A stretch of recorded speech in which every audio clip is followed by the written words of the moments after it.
এই ভিডিওতে আমি মূলত কোরআনের 6 দিন সম্বন্ধে আলোচনা করব। 6 দিনের যে কনসেপ্ট বা আইডিয়া, এটা মূলত বাইবেলের আইডিয়া। বাইবেলে 6 দিনের বিস্তারিত বিবরণ দেওয়া আছে। তো আমি বাইবেলের আলোচনাটা করব না, এটা বিস্তারিত। তবে কোরআনের এটার সাপোর্ট আছে এবং কোরআন সংক্ষেপে এই আইডিয়াটা দিছে। সংক্ষেপে আইডিয়া কি? বাইবেলেরটা বিস্তারিত, কোরআনেরটা সংক্ষিপ্ত। এই যা একেবারে যে 100% অন্য কথা বলছে তা না, কিছু ডেভিয়েশন আছে। তো এখন মহাবিশ্ব 6 দিনের সৃষ্টি, বিষয়টা কি? বিষয়টা চিন্তার উপরেও নির্ভর করে। আল্লাহ বলছে, আল্লাহর হিসাবে এটা 6 দিন। এখন যদি পৃথিবীর একজন বৈজ্ঞানিককে যদি বলা হয় যে মহাবিশ্ব কয় দিনে সৃষ্টি হয়েছে, মনে করেন সে কসমোলজির বৈজ্ঞানিক, জ্যোতির্বিজ্ঞানের উপরে সে পড়াশোনা করছে, এইটা নিয়েই তার কাজ, তাইলে সে বলবে দিনে না, মহাবিশ্ব সৃষ্টি হয়েছে 3 মিনিটে। মডার্ন কসমোলজি অনুযায়ী মহাবিশ্ব 3 মিনিটে সৃষ্টি হয়েছে। আমি বিষয়টা দেখাচ্ছি। আবার আর একজন বৈজ্ঞানিক বলবে যে না, মহাবিশ্বের সৃষ্টির প্রক্রিয়া এখনও চলতেছে, কারণ এখনও তো অনেক অনেক হয়তো নতুন নতুন নক্ষত্র তৈরি হচ্ছে, ধ্বংস হচ্ছে। এখন আপনি কোন অবস্থা থেকে যে সৃষ্টি হয়ে গেছে বলবো সৃষ্টি কমপ্লিট, এই অবস্থা তো আমরা আইডেন্টিফাই করা মুশকিল। অনেকে বলবে মানুষ যখন সৃষ্টি হয়েছে তারপরে মহাবিশ্ব সৃষ্টি কমপ্লিট হয়েছে। তার আগে মহাবিশ্ব সৃষ্টি কমপ্লিট হয়েছিল না, কারণ মানুষ বসবাসের উপযুক্ত কোনো গ্রহ তখন ছিল না, অতএব মহাবিশ্বের সৃষ্টি ছিল ইনকমপ্লিট। তাইলে তবে কোরআনে ইন্ডিকেশন পাওয়া যায়, কোরআনের সৃষ্টির কমপ্লিট ধরা হয়েছে। পাহাড় সকলে স্থাপন করছেন এবং পৃথিবীকে মানুষের জন্য উপযুক্ত করছেন, এই পর্যন্তকে ধরছে। আর পাহাড় সমূহ স্থাপন হয়ে গেছে আজ থেকে প্রায় 200 মিলিয়ন, 200 না, মনে করেন 75 মিলিয়ন, 7.5 কোটি বছর আগে পাহাড় টাহাড় তৈরি করা মানে প্লেট টেকনোলজিসের মাধ্যমে জমিন ছড়াই গেছে। প্রায় 20 কোটি বছর আগের থেকে এটা শুরু হয়েছে। তারপরে প্রায় 7.5 কোটি বছর আগে পাহাড়টার হয়ে গেছে। পাহাড়টার হওয়ার পরে মহাবিশ্ব সৃষ্টি সমাপ্ত হয়েছে বলে ধরে নেওয়া যায় কোরআনের আয়াত অনুযায়ী। আচ্ছা, তা সমাপ্তিটাও ঠিক আইডেন্টিফাই করা মুশকিল। আচ্ছা, আবার যেহেতু এটা সমাপ্তিটা আইডেন্টিফাই করা মুশকিল, এই জন্য একজন একটা কথা বলতে পারে 3 মিনিটে মহাবিশ্ব সৃষ্টি হয়েছে। এটার অনেক যুক্তি আছে। কীভাবে আমি জিনিসটা দেখাচ্ছি।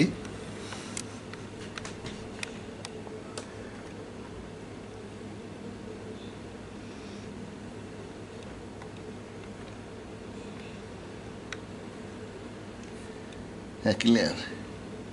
লেখাটা একটু ছোটো ছোটো।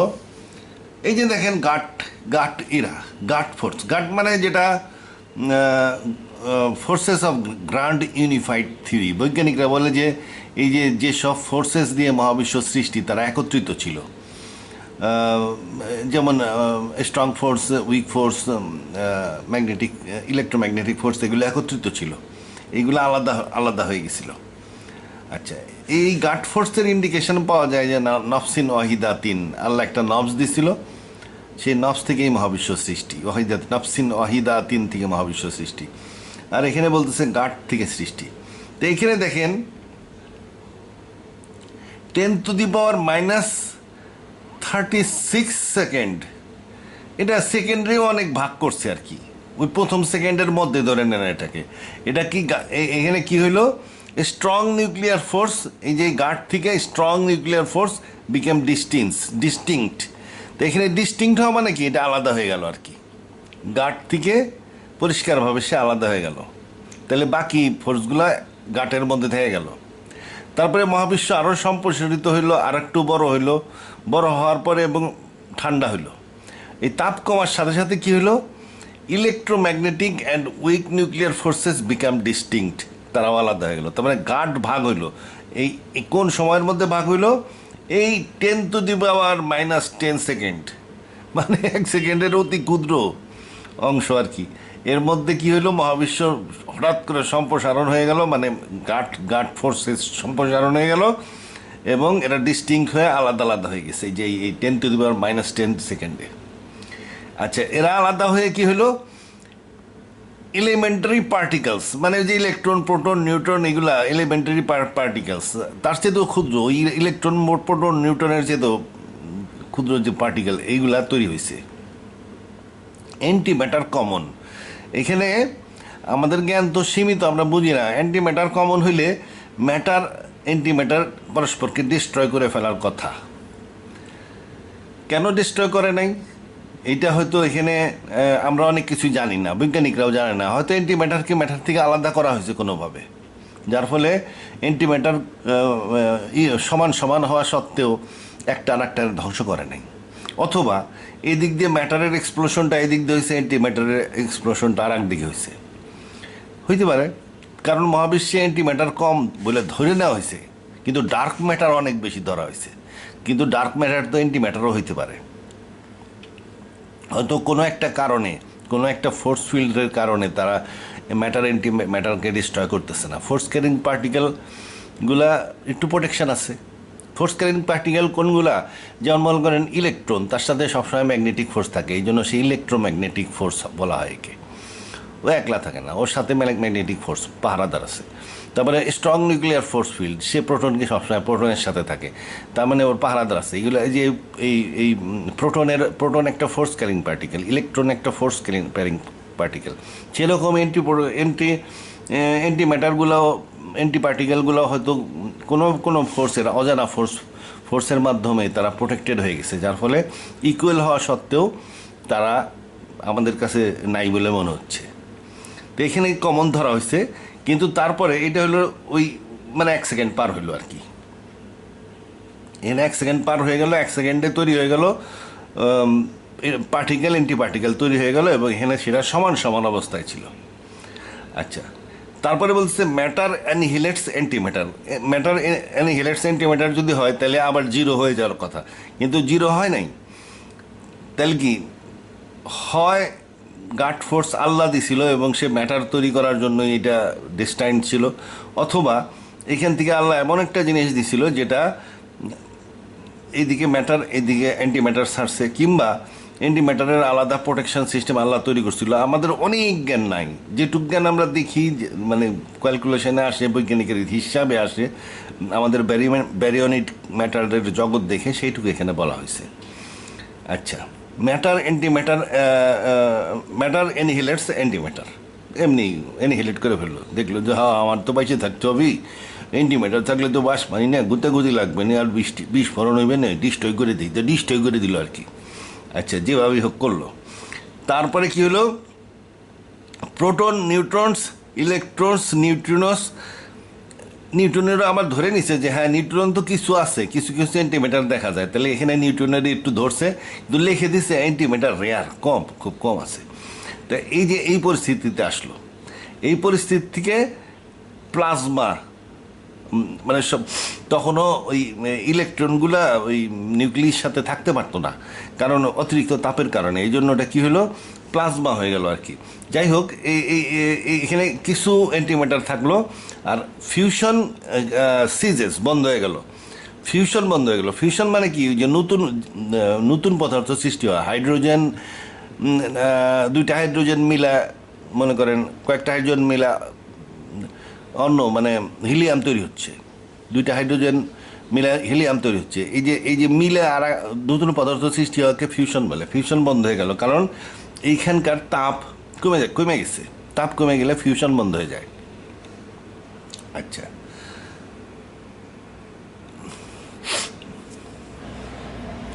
তাহলে fusion ceases normal matter is 75% hydrogen and 25% helium by mass. তাহলে এখানে 75 ভাগ হাইড্রোজেন এবং 25 ভাগ হিলিয়াম তৈরি হলো। এই অবস্থায় ফিউশন বন্ধ হয়ে গেল, মানে নতুন পদার্থ সৃষ্টি বন্ধ হয়ে গেল। তাহলে এই নতুন পদার্থ সৃষ্টি হওয়ার পরেও এই প্লাজমা অবস্থায় ছিল, plasma of hydrogen and helium nuclei, plasma plus electrons, মানে ইলেকট্রন গুলা অতিরিক্ত তাপের কারণে ইলেকট্রন অ্যাটমের সাথে থাকতে পারেনি, এরা দৌড়াদৌড়ি করতেছিল, যার ফলে মিশা, আর তাছাড়া মহাবিশ্ব বেশ ছোট ছিল, যার ফলে কি মিশা একটা প্লাজমার মতন হয়ে আছিল আর কি, সুপের মতন। তাহলে এই সময়টা কত? এইটাই দেখেন 3 মিনিট। 3 মিনিট, 3 মিনিটে প্রোটন ইলেকট্রন 75% হাইড্রোজেন 25% হিলিয়াম তৈরি সম্পন্ন হয়ে গেল। 75% হাইড্রোজেন 25% হিলিয়াম তৈরি সম্পন্ন হইল কোন সময়? 3 মিনিটে। তাহলে 3 মিনিটে মহাবিশ্ব সৃষ্টি হয়ে গেল। এরপরে যা হয়েছে, এই যে গরম কমছে, ইলেকট্রনগুলো এসে অ্যাটমের সাথে মিলছে, অ্যাটমের সাথে মিললে কি হবে? অ্যাটমগুলা প্লাজমা, এটা তো থিক সুপ, যখন অ্যাটমের সাথে মিলছে তখন এই যে 3,80,000 বছর পরে দেখা গেল যে স্পেস ক্লিয়ার হয়ে গেছে। যখনই অ্যাটমের সাথে মিলে গেল, হাইড্রোজেনের অ্যাটম তো পরিষ্কার ক্লিয়ার, ভিতর দিয়ে দেখা যায় ট্রান্সপার, হাইড্রোজেন হিলিয়াম সব ক্লিয়ার, ভিতর দিয়ে দেখা যায়। তাহলে মহাবিশ্ব ট্রান্সপারেন্ট হয়ে গেল। তা এটা 3,80,000 বছর ট্রান্সপারেন্ট হইতে লাগছে। ইলেকট্রন দৌড়াদৌড়ি করতেছিল, ওরাও ঠিক মতন মিলামিশা থাকতে পারতেছিল না। দেখেন না যে তাপ বাড়লে আইজোটোপ হয়ে যায়, তা এরকম দৌড়াদৌড়ি করতেছিল। কিন্তু দৌড়াদৌড়ি করার আগে, মানে তৈরি করা সম্ভব হয়ে শেষ হয়ে গেছে কিন্তু 3 মিনিটে। শান্তিময় অ্যাটমগুলা তৈরি হয়েছে 3,80,000 বছরে, এবং তারা পরিষ্কার হয়ে গেছে, মহাবিশ্ব পরিষ্কার, ঝকঝকা পরিষ্কার, হাইড্রোজেন আর হিলিয়ামে ভর্তি। তাহলে এইটা হয়েছে 3,80,000 বছর পরে। কিন্তু হাইড্রোজেন আর হিলিয়ামে তৈরি হয়ে গেছে কোথায়? এই যে দেখেন এই দাগটা, 3 মিনিটস, 75% হাইড্রোজেন, 25% হিলিয়াম বাই মাস তৈরি হয়ে গেছে। তাইলে এখানে আমি বলতে, তারপরে কি মহাবিশ্ব অনেক দিন পর্যন্ত খালি হাইড্রোজেন আর হিলিয়ামে ছিল, লক্ষ লক্ষ বছর পর্যন্ত হাইড্রোজেন আর হিলিয়ামে ছিল, মহাবিশ্ব শুধু সম্প্রসারিত হয়েছে। তাহলে মহাবিশ্ব সৃষ্টি এখানে হয়ে গেছে। তারপরে কি, এই যে মহাবিশ্ব দ্য সৃষ্টি হলো, এর ইনিশিয়াল কনফিগারেশন, এই যে ঘাটের যে ফোর্স ফিল্ডগুলো নির্গত হয়েছিল, এই ফোর্স ফিল্ডগুলার যে ক্যারেক্টার ছিল, এই যে ম্যাগনেটিক ফোর্স, তার একটা নির্দিষ্ট শক্তি আছে। এই ম্যাগনেটিক ফোর্স যদি সামান্য বেশি হয়ে যেত, তাহলে কি হইতো? ইলেকট্রনগুলা, স্টারগুলা এক্সপ্লোসিভে তৈরি হইতো। এই যে স্ট্রং নিউক্লিয়ার ফোর্স, এ খুব অল্প জায়গার মধ্যে কাজ করে, কিন্তু অত্যাধিক পাওয়ারফুল। প্রোটনকে ধরে রাখে নিউক্লিয়াসের সেন্টারে। অ্যাটমের নিউক্লিয়াস কত ক্ষুদ্র, তার ভিতরে আছে প্রোটন, সে না স্ট্রং ফোর্স, সে স্ট্রং নিউক্লিয়ার ফোর্সফুল প্রোটনকে ধরে রাখে। তার শক্তি যদি একটু বেশি হয়ে যেত, তাহলে স্টারগুলাকে এখন ওইভাবে ফর্ম হইতে পারতো না, কিংবা যদি সাইজে বড় হয়ে যেত তাহলে অন্যরকম হইতো, মানে একটু এদিক ওদিক হইলে হইতো না। এর সার্টেন ক্যারেক্টার, এই যে ইনিশিয়াল কনফিগারেশন, ইনিশিয়াল মাত্রা, বিভিন্ন হাইড্রোজেনের পরিমাণ, হাইড্রোজেন 75%, 25% হইলো কেন? এটা তো 5% বাই 95%ও হইতে পারতো, কত কিছু হইতে পারতো, কোনো কিছু হয় না। ঠিক ডিজাইন অনুযায়ী পারফেক্ট লজ অ্যান্ড কনফিগারেশনের কারণে মহাবিশ্ব ইভলভ করছে। পারফেক্ট লজ অ্যান্ড কনফিগারেশন যদি না হইতো, তাহলে মহাবিশ্ব অনেক তাড়াতাড়ি নিজের ধ্বংস করে ফেলতো। ঠিক এইরকম মহাবিশ্ব হইতো না। দেখা গেলো খুব দ্রুত এগুলো আবার স্টার তৈরি করতে পারছে না, স্টার তৈরি হলে ওটা বিস্ফোরণ হয়ে যাচ্ছে। কিংবা স্টার তৈরি করার পরেও দেখা গেলো ঠিক ইভলিউশনটা, সেই ম্যাটারের ইভলিউশন এরকম হচ্ছে না। এখন যে এই হাইড্রোজেন অ্যান্ড হিলিয়াম ইভলভ করতে করতে এখন সোনা পর্যন্ত তৈরি হয়েছে, এটা হচ্ছে না। লং লাস্টিং স্টার তৈরি হচ্ছে না, লং লাস্টিং প্ল্যানেটস তৈরি হচ্ছে না।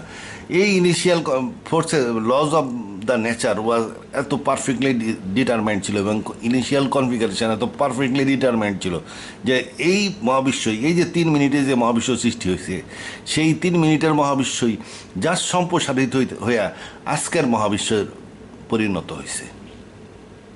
তাইলে বৈজ্ঞানিক হিসাবে বলবো 3 মিনিটে কাম শেষ, 6 দিন লাগে নাই।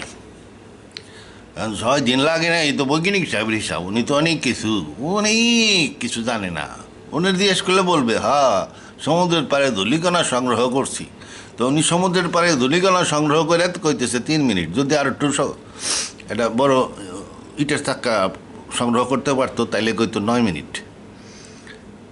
ধূলিকণার যদি সাইডটা আরও বড় হইতো তাহলে কইতো না 2 দিন লাগছে। এটা জ্ঞানের মাত্রার উপরে বলে আর কি। তবে হিসাবে ওই 3 মিনিট। আল্লাহ কইতেছে আমি 2 দিনে করছি। এখন আল্লাহর 2 দিন আবার আর এক মুশকিল। আল্লাহর 2 দিন কেমনে? আল্লাহর তো সূর্য নাই, আরশে তো সূর্য, আল্লাহ থাকে আরশে, তার নাই ওখানে সূর্য থাকে, আর সে পৃথিবীতেও থাকে না, আরশে থাকে, একটা স্থির জিনিস। আমরা তো পৃথিবী গড়ে তার ফলে দিন রাত হয়, 24 ঘন্টা একদিন। আল্লাহর তো ওরকম পৃথিবীতে থাকে না, আল্লাহ থাকে আরশে, ও ঘরে না, একেবারে স্টেট না, এরকম হইতে পারে একটু। তখন আরশে থাকে, আরশকে আমরা জানি না, তবে আরশের ওই সিস্টেম অন্যরকম, ওখানে দিন রাত অন্যরকম। কারণ তার দিনের 2 দিন মনে হয়, 6 দিনের মধ্যে কিন্তু ভাগ আছে, 2 প্যাকেজ। 2 দিনে মহাবিশ্ব সৃষ্টি হয়েছে এবং কিছু পদার্থ তৈরি হয়েছে কোরআন অনুযায়ী। বাকি 4 দিনে পৃথিবীর সৃষ্টি করছে। মহাবিশ্ব সৃষ্টির কিন্তু 2 দিন। আমরা বলি যে মহাবিশ্ব 6 দিনে সৃষ্টি করছে আল্লাহ, এটা আমরা ভুল বলি। মহাবিশ্ব আল্লাহ সৃষ্টি করছে 2 দিনে কোরআন অনুযায়ী। আচ্ছা দেখাবো নি, পৃথিবী সৃষ্টি করছে 6 দিন আর বাকি 4 দিনে। পৃথিবী খুব টেকনিক্যাল, ছোট হইলে কী হবে, গুদে মরিচের জাল আছে। ধূমপান স্বাস্থ্যের জন্য ক্ষতিকর, সংবিধিবদ্ধ সতর্কীকরণ।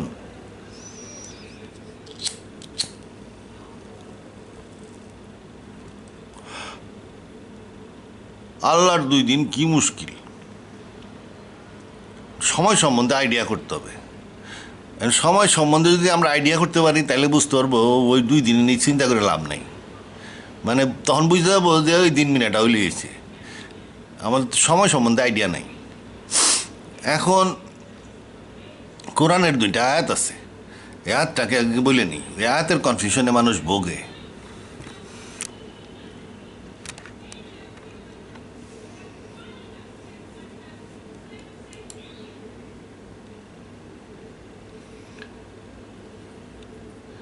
এই যে প্রথম ভোগান্তি হলো এইটা,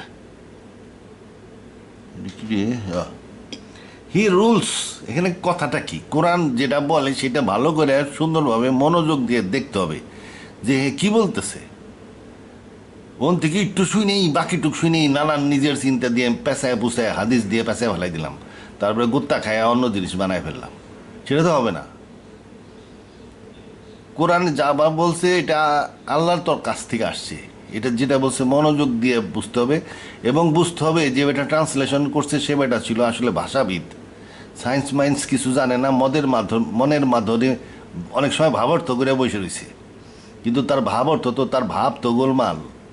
এই জন্য ওয়ার্ড টু ওয়ার্ড ট্রান্সলেশন করতে হবে সায়েন্সের আয়াত, যেটা ব্যাখ্যা করতে হবে। ব্যাখ্যার দিকে গেলে ব্যাখ্যা করার আগে ওয়ার্ড টু ওয়ার্ড ট্রান্সলেশন করে নিতে হবে, নাইলে দেখবেন হারা রাত ব্যাখ্যা করে গবেষণা করে তারপরে পৌঁছালেন এমন এক জায়গায়, তারপরে দেখলেন যে আল্লাহ ওইটা কয়ই নেই।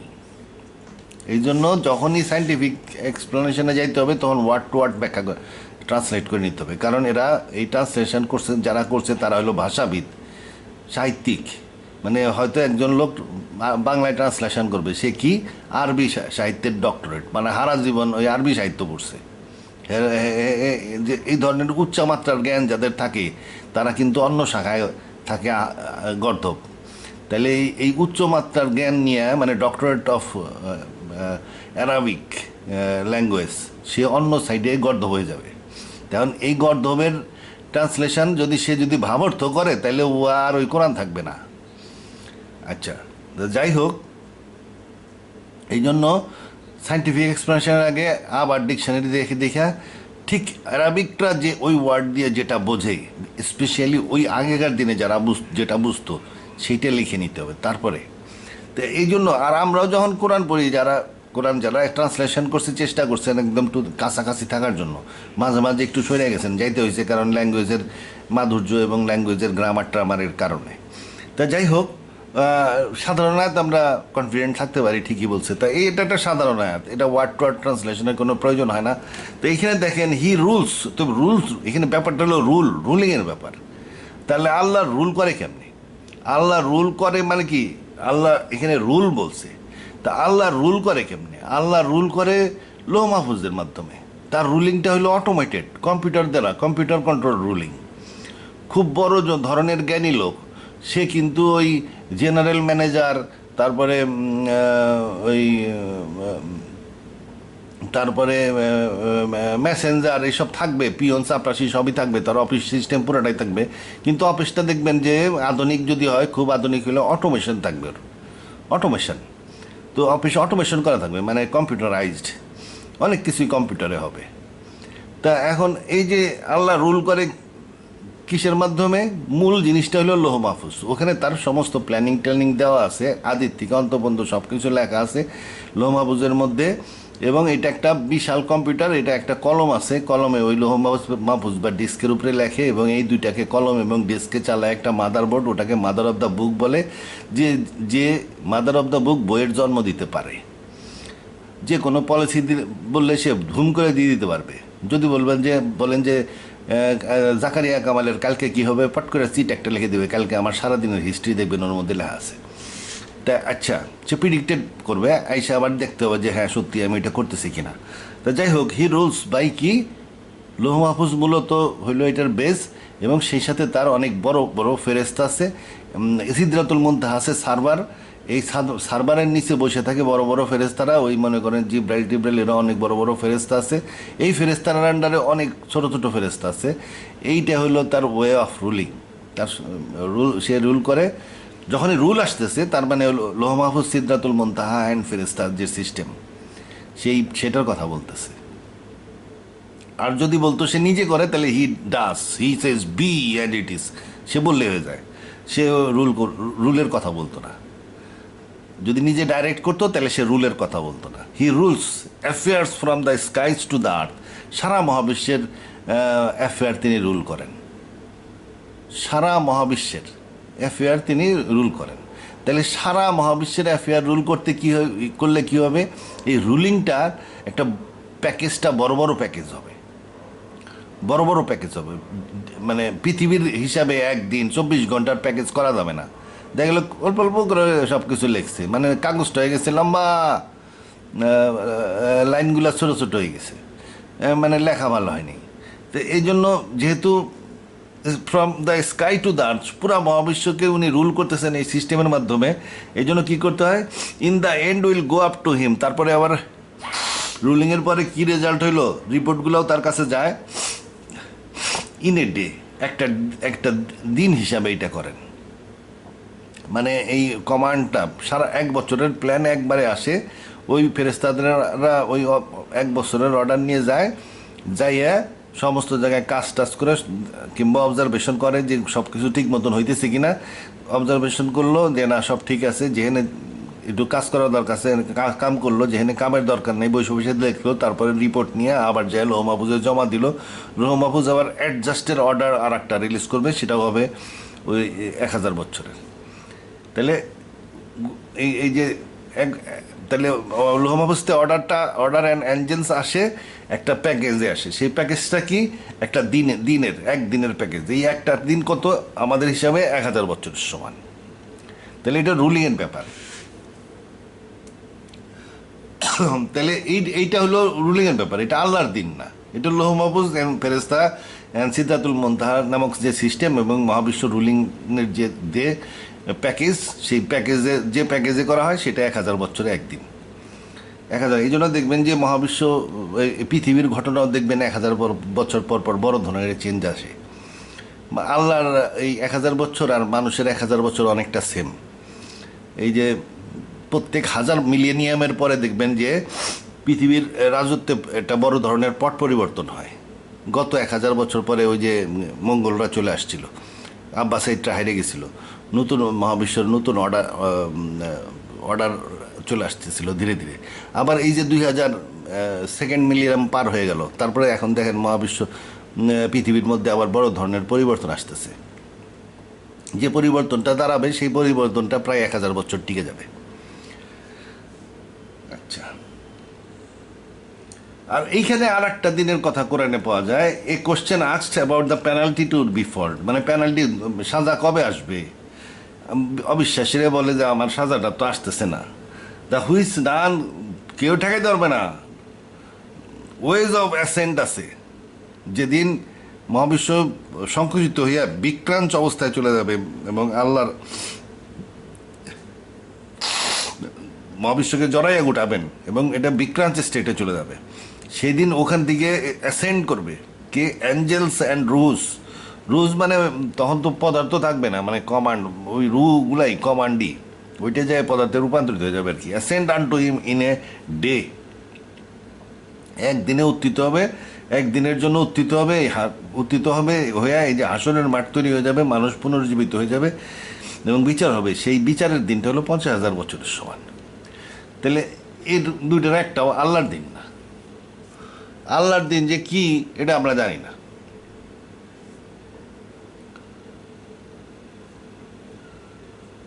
এখন টাইম আসলে কি আমাদের একটু জানতে হবে, টাইম আসলে কি। আল্লাহর দিন আমরা বুঝবো না কেন?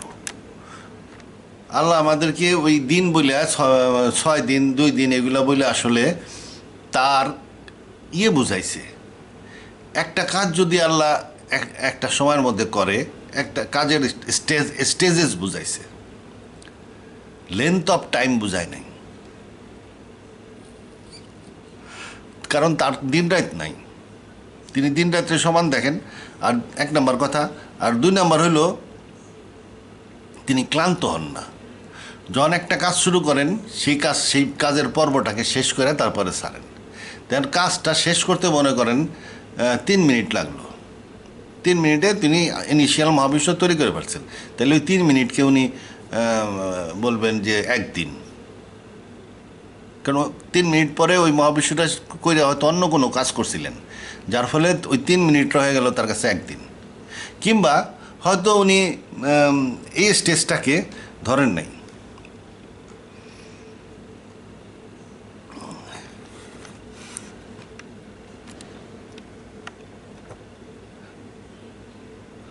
উনি এই স্টেজটাকে 3 মিনিটসের স্টেজটাকে উনি ধরেন নাই, উনি এইখানেই কনসেন্ট্রেটেড ছিলেন।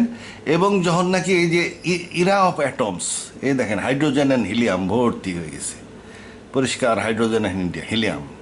তা হাইড্রোজেন আর হিলিয়াম তো বলা হয় নাই, বলেন এটা ধোঁয়া, 2 গ্যাসের মিশ্রণ, অতএব এটা ধোঁয়া। শুধু হাইড্রোজেন অ্যান্ড হিলিয়াম এটা আমরা বলি, কিন্তু এখানেও লেখছে তাই, কিন্তু সামান্য পরিমাণ অন্য 2-1টা পদার্থ ছিল যেটার উল্লেখ নেই, উল্লেখ করার মতন না ছিল আর কি। যাই হোক, এটা আমরা 2 বা ততোধিক গ্যাসের মিশ্রণ বলতে পারি। তাহলে এটা কি বলতে হবে? ধোঁয়া। তাহলে আল্লাহ বলতেছেন যে অতঃপর আল্লাহ আসমানের প্রতি মন দিলেন, তখন উহা ধোঁয়া ছিল। তার মানে ধোঁয়া সৃষ্টি পর্যন্ত উনি একটা দিন হিসেবে হয়তো বিবেচনা করছেন। তাহলে ধোঁয়া সৃষ্টি পর্যন্ত একটা দিন, কইরা তিনি অন্য কোনো কাজ করছিলেন। এই জন্য প্রথম দিনটা ধরে নিতে হবে, এই যে ধোঁয়া সৃষ্টি কমপ্লিট হয়ে গেছে এই পর্যায়ে 1 বিলিয়ন বছর, 1 বিলিয়ন ইয়ার্স। এখানে যে ফার্স্ট গ্যালাক্সি ফর্ম করা শুরু হয়েছে, এটা সায়েন্টিস্টরা বলে, এটা সায়েন্টিস্টদের হিসাব আলাদা। আমি ধরে নেই ধোঁয়া সৃষ্টি কমপ্লিট এই যে এই জায়গায় 3,80,000 বছর। তো এইখানে তো জাস্ট শুরু হয়েছে, মনে করেন আর একটু পরে যায় আল্লাহ এটাকে ধরে নিছে যে হ্যাঁ হয়েছে।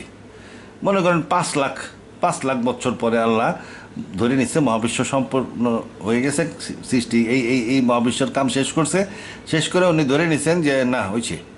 তারপর অন্য কোনো কাজ করছিলেন কিংবা কোনো একটা ব্রেক দিছিলেন, কিছুক্ষণ কোনো কাজ করেন নাই, মহাবিশ্বকে সম্প্রসারিত হইতে দিচ্ছেন যে ঠিক আছে তুই একটু বার ঠিকঠাক তারপরে আবার দেখ মানি। তাহলে এই যে ঠিকঠাক হয়েছে, তাহলে এমন হইতে পারে ফার্স্ট 3 মিনিটকে উনি একদিন ধরে তারপরে মহাবিশ্বটা ছেড়ে দিলেন যে তুই এখন যা করার করে দিছি, তুই এখন একটু বড় হইলেই তোর মধ্যে দোয়া সৃষ্টি হইবে না। তাইলে আল্লাহর প্রথম দিন 3 মিনিটও হইতে পারে, হয়তো প্রথম দিনে এইটুক কইরে আল্লাহ মহাবিশ্ব ছাইড়ে দিছেন, তারপরে উনি আল্লাহ হয়তো অন্য কোনো কাজ করছেন বা রেস্ট করছেন বা কিছুই করেন নাই। কিংবা এবং মহাবিশ্বরে কইছে তুই বড় হইলেই দোয়া হয়ে যাবে, সব ঠান্ডা হইলেই দেখা যাবে না পরিষ্কার, তুই পর্যন্ত তোর একটু রেস্ট দিলাম। তাহলে মহাবিশ্ব আরামের সাথে এই 3 মিনিট পরে 1 বিলিয়ন বছর পর্যন্ত সে খালি ধোঁয়া তৈরি করছে, ধোঁয়াটা পরিষ্কার ধোঁয়া, মহাবিশ্ব ভর্তি ধোঁয়া আর ধোঁয়া। তাহলে এই যে তাহলে 1 বিলিয়ন বছর, তাহলে সেটাকেও আমরা একদিন ধরতে পারি, আবার আল্লাহ 3 মিনিটও ধরতে পারেন। এখন আল্লাহ তার কাজের স্টেজেসকে ডে হিসাবে গণ্য করছেন। এখন কাজের স্টেজেসকে ডে হিসাবে গণ্য করার যুক্তিটা কি? যুক্তি তো লাগবে। বুঝলাম আল্লাহ সূর্য নাই, আল্লাহ সূর্য ওঠে না, তো একটা যুক্তির সাথে কাজ করতে হবে। তো এই জন্য আমাদের কিছু যুক্তি বাইর করতে হয়েছে, আমি একটু যুক্তি বাইর করছি। এখন এই যে আল্লাহ কিন্তু ওই যে সূর্য পৃথিবীর ঘোরাঘুরি, এই যে আমরা কী করি, পৃথিবী এক চক্কর দেয় 24 ঘন্টা, এক চক্কর আমরা কই একদিন পার হয়েছে। আল্লাহ কিন্তু ওই পৃথিবীর চক্র মক্কর কেয়ার করে না, ওরকম হাজার হাজার লক্ষ লক্ষ কোটি কোটি পৃথিবীর চাইতে বড় বড় গ্রহ চক্কর মারতেছে। এইগুলো নিয়ে বসে থাকলে ওইগুলো যদি সব কটা দিন গোনা শুরু করে তাহলে কাম হবে। এই জন্য ওনার কাছে ঘোরাঘুরির কোনো ইয়ে নাই। উনি বলতেছে আমি কাল, আমি সময়, হ্যাঁ নিজের এই সময় বলে ডিক্লেয়ার করে দিছে আর কি। হাদিসে আছে,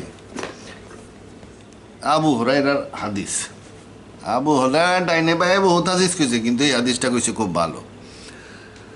one of the authority, Abu Hurairah, এটা বুখারীতে আছে, মুসলিমে আছে, হাদিসে কুদসিতে আছে। On the authority of Abu Hurairah, who said that Messenger of Allah said, Allah says, children of Adam invy against time. আদমের বাচ্চারা সময়রে গালাগালি দেয়, আই অ্যাম টাইম, আমি কাল, I change the day and night. এখানে ইম্পর্টেন্ট, আমি দিন রাত পরিবর্তন করি। তাহলে আল্লাহ দিন রাত পরিবর্তন করেন, আল্লাহ বললেন যে আমি সময়, আমি দিন রাত পরিবর্তন করি। তার মানে কি? দিন রাত পরিবর্তন করা মানে পৃথিবীতে ঘুরাই, পৃথিবীতে ঘুরাই মানে সবাইকে উনি ঘুরায়। আচ্ছা, এই যে ঘুরে, পৃথিবী ঘুরে কেন? ইনার্শিয়া অফ মোশনের কারণে। একবার ঘুরতেছিল, তারপরে ঘুরতেই আছে। তা এখন এটা হলো বৈজ্ঞানিকরা বলে আর কি। তো এত সুন্দরভাবে ঘুরে কে? ঠিক মাপ মতন ঘুরে, কোনো ডাইনে নাই বায়ে নাই। আচ্ছা, আবার আগে 8 ঘন্টায় একবার করে ঘুরতো, এখন আস্তে আস্তে ঠিক 24 ঘন্টায় আসছে। আরও হাজার হাজার কেন আছে এর মধ্যে। তা ইনার্শিয়া অফ মোশন, কিন্তু এটা আল্লাহর ইচ্ছা, আল্লাহর হুকুমে করে আর কি। কোনো শক্তি টক্তি লাগে না, কিছুই লাগে না, তার ইনার্শিয়ার মধ্যে পড়ে গেছে, নেশার মধ্যে পড়ে গেছে ঘোরার। এখন ঘোরার নেশা কেন আসলো? আল্লাহর হুকুমে আসছে। এটা আল্লাহই ঘোরায়, আল্লাহই ঘোরায় আসলে, ও নিজে ঘোরে না, আল্লাহই ঘোরায়। হয়তো আল্লাহ কোনো শক্তি ছাড়াই ঘোরাচ্ছে, এই জন্য খালি হুকুমে ঘোরাচ্ছে, এই জন্য কোনো আমরা শক্তি দেখি না এর মধ্যে, ইনার্শিয়া দেখি, যে একবার ঘুরাই দিয়েছিল তো তারপরে ঘুরতেছে। আচ্ছা, এই ঘুরানোটারে আল্লাহ কন্ট্রোল করে। তা যাই হোক, এর এই যে ঘুরতেছে, আল্লাহই ঘুরাচ্ছে। তাহলে মহাবিশ্বের অনেক কিছুই একটা নির্দিষ্টভাবে চলতেছে, একটা ফ্লো, সমস্ত মহাবিশ্ব সম্প্রসারিত হচ্ছে। তাহলে মহাবিশ্বর যে এই যে সম্প্রসারণের হার, এটা কে করতেছে? আল্লাহ সম্প্রসারণ করতেছে। তাহলে এর সাথে সময় আসলো কেমনে? বৈজ্ঞানিকরা তো বলে, আইনস্টাইন যদি এই মহাবিশ্ব লেভেলে যদি আপনি সময় বিবেচনা করেন, তাইলে যেতে হবে পৃথিবীর ঘোরা থেকে আপনি গ্র্যাভিটির মধ্যে যাইতে পারেন। গ্র্যাভিটির সাথে, যে গ্র্যাভিটি কি?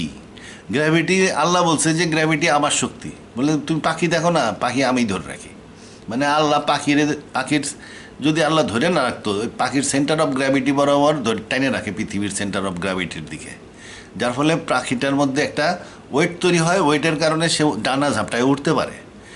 যদি তার এই সেন্টার অফ গ্র্যাভিটি বরাবর টাইম রাখা না হইতো, তাহলে ডানা ঝাপটালে উল্টে এটা পড়ে যেত, ব্যালেন্স হারায় ফেলতো এবং সিটটায় চলে যেত। তাইলে আল্লাহ বলতেছে পাখিরে আমি ধরে রাখি। তারপরে বলে যে সূর্য, চন্দ্র, গ্রহ, নক্ষত্র আমি পরিচালনা করি। তাইলে বলতে পারেন যে গ্র্যাভিটেশনাল ফোর্স আল্লাহর ফোর্স। পাখিরে আল্লাহ ধরে রাখে পৃথিবীর মাধ্যমে, পৃথিবীরে আবার ধরে রাখে গ্র্যাভিটির মাধ্যমে, পৃথিবীরে আবার ধরে রাখে হলো সূর্যের মাধ্যমে, সূর্য ধরে রাখে মিল্কি ওয়ে গ্যালাক্সির মাধ্যমে। তো এরকমভাবে একটার মাধ্যমে আর একটা আল্লাহ ধরে রাখতেছে। কিন্তু এটা একটা গ্র্যাভিটি একটা ইউনিভার্সাল ফোর্স। এই ইউনিভার্সাল ফোর্সটা যদি একটা স্বাধীন সত্তা হইতো, তাহলে ইউনিভার্স এত সুন্দরভাবে সজ্জিত হইতো না। আল্লাহ বলতেছে যে আমি ইউনিভার্সকে সজ্জিত করছি, তাকাও দেখবা কোনো ভুল নাই, আবার তাকাও তোমার দৃষ্টি ফিরে আসবে, ভুল পাইবা না। তার মানে কি, এই যে গ্র্যাভিটি যেটা নাকি ইউনিভার্সকে সজ্জিত করছে, সেটা আল্লাহর শক্তি, যেই জন্য ইউনিভার্সটা এত সুন্দরভাবে সজ্জিত হয়েছে। তা আল্লাহর শক্তি, আল্লাহ কী করছিলেন? ইস্তাওয়া করছিলেন মহাবিশ্বের মধ্যে। অতঃপর আল্লাহ আসমানের প্রতি মন দিলেন, তো হলো ধোঁয়া ছিল। ইস্তাওয়া করছিলেন কেমনে? এই যে আল্লাহর কিন্তু আকৃতি আছে, আরও সে থাকেন আকৃতি বিশিষ্ট, আল্লাহর আকৃতি বিশিষ্ট 2টা হাতও আছে। কিন্তু উনি ওনার নফসের শক্তি, কতিপয় নফসের শক্তি, নফস হলো কম্বিনেশন অফ কয়েকটা ফোর্স ফিল্ড, তার নফস তার দেহের ভিতরেই থাকে, কিন্তু কিছু কিছু ফোর্স ফিল্ড, মানে কয়েকটা ফোর্স ফিল্ড উনি হাতের মতন বাড়ায় দিছেন, এক্সটেন্ড করে দিছেন, এক্সটেন্ড করে হাতের মতন উনি আগায় দিছেন, সেই মহাবিশ্বের মধ্যে ঢুকাই দিছেন। এবং এই ফোর্স ফিল্ডগুলোকে উনি নিজ ইচ্ছাশক্তি বলে ডিজাইন করছেন to act in fix pattern. এই জন্য এটাকে আমরা ন্যাচারাল ল বলে মনে করি। তো এইখানে যে কয়েকটা ফোর্স ফিল্ডের তিনি আগায় দিলেন এবং এটাকে মহাবিশ্বের মধ্যে ঢুকাই দিলেন এই ফোর্স ফিল্ডগুলোকে, এই জন্য মহাবিশ্বের মধ্যে ঢুকাই দিলেন, এটাকে আমরা বলি ইস্তাওয়া। এটা হলো তার নফসের হাত। নফসের হাত কিন্তু দেখা যায় না, সব জায়গায় আছে কিন্তু দেখা যায় না। এই নফসের হাতের মধ্যে কয়েকটা ফোর্স ফিল্ড কাজ করে, তার মধ্যে একটা হলো গ্র্যাভিটেশনাল ফোর্স। এটা একটা দেখাই।